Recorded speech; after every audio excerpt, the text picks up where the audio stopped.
বিয়ে করতে যাওয়ার সময় বরের ঘরের ভিতর থেকে চুরি 3.5 লক্ষ টাকা সোনার গহনা, আটক 2। বিয়ে করতে যাওয়ার সময় বরের ঘর থেকে উধাও 3.5 লক্ষ টাকা সোনার অলংকার। ঘটনায় চাঞ্চল্য। নদিয়া শান্তিপুর থানার কেসিদাস রোড মুসলিম স্কুল সংলগ্ন এলাকার ঘটনা। জানা যায়, মীর সৌরভ সিদ্দিকী তার নবস্ত্রীর জন্য একটি 25 গ্রামের সোনার হার এবং 1 ভরির এক জোড়া কানের দুল বানিয়েছিলেন। গতকাল ছিল তার বিবাহ।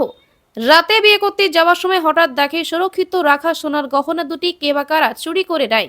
এরপর শোরগোল পড়ে যায় গোটা পরিবারে। খবর দেওয়া হয় শান্তিপুর থানায়। ঘটনাস্থলে শান্তিপুর থানার পুলিশ গিয়ে চুরির ঘটনার তদন্ত শুরু করে। মঙ্গলবার পরিবারের অভিযোগের ভিত্তিতে দুজনকে আটক করে শান্তিপুর থানার পুলিশ। পরিবারের দাবি, এই চুরির ঘটনার পেছনে পরিচিত কেউ জড়িত রয়েছে। তারা চাইছেন অতি সত্বর পুলিশ তদন্ত করে চুরির কুল কিনারা খুঁজে বের করে সোনার গহনাগুলি উদ্ধার করার চেষ্টা করুক। জানা গেছে, মঙ্গলবার মীর সৌরভ সিদ্দিকীর বৌভাত, কিন্তু হঠাৎই বাড়িতে দুঃসাহসিক চুরির ঘটনায় মানসিকভাবে ভেঙে পড়ে তার গোটা পরিবার। নদিয়া থেকে প্রসেনজিতের রিপোর্ট, ডেইলি নিউজ কলকাতা।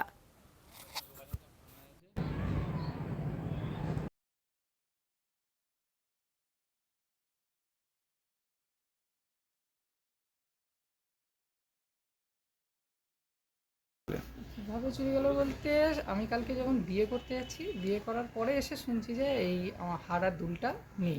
আনুমানিক কত টাকার মূল্য? 3-3.5 লাখ টাকা হবে। দুটোই সোনার? দুটোই শোনো। আচ্ছা, এই যে নেওয়া হয়েছে সেটা কিভাবে মনে করছেন? বাড়িরই কেউ নিয়েছে বলে মনে করছেন না বাইরের? আর তো বাইরের ওইভাবে ঢুকে জিনিস আর তো সেভাবে কে জানবে, হয়তো নিশ্চয়ই কেউ পুলিশ এসেছিল? পুলিশ এসেছিল। আজকে কি বৌভাত অনুষ্ঠান? আজ বৌভাত অনুষ্ঠান এই সোনার কানের এবং দুল কে বানিয়েছিল? আমরা বানিয়েছি। আনুমানিক কত টাকা? সবসময় করেছে কেউ আগের থেকে, সেটা দেখেছে যে তুলেছে, করেছে, ওখানে রেখেছে। জিনিসটা ছিল অন্য জায়গায় প্রথমে, তারপরে এনে ওটা যেহেতু মেয়ে আসলে তার ঘরে একটা গলায় সুরক্ষিত পরাবে জায়গা বলে পেয়েছিল। নিয়ে আসছিল। তারপরে তো মা যখন দেখছে যে আর নেই। কি নাম আপনার? আমার নাম মীর সৌরভ সিদ্দিক। কি চাইছেন এখন? এখন চাইছি যদি কোনোভাবে উদ্ধার হয় জিনিসটা। সন্দেহ করছেন তো?